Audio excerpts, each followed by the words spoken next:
I saw part and missed part, and Shore says, do I want to take the time to ask what part you missed so we can talk about it on the phone someday? There are people with their hands in their hair, holding in their brains. Frank persists in looking down. He allows one foot to pile a sort so he can examine the side of his shoe for vomit marks. There are handcuffed shoes from a narrow street with a quaint name in oldest London.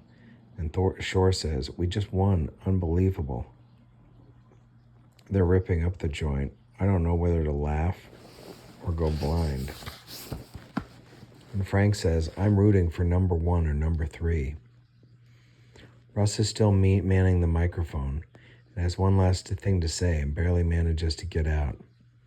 The Giants won it by a score of 5-4, and they're picking Bobby Thompson up and carrying him off the field. And his voice has an edge of disquiet. It's because he has to get to the clubhouse to do interviews with players and coaches and team officials, and the only way to get out there is to cross the length of the field on foot, and he's already out of breath, out of words, and the crowd is growing over the walls. He sees Thompson carried by a phalanx of men, players and others mostly.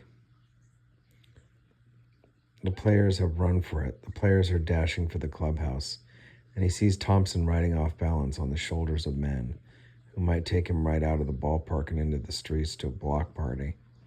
Gleason is suspended in wreckage, drained and bumped, and he has barely the wit to consider what the shouting's about.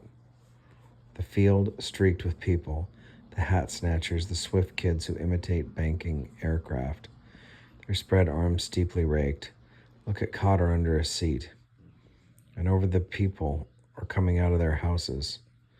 This is the nature of Thompson's Homer. It makes people want to be in the streets.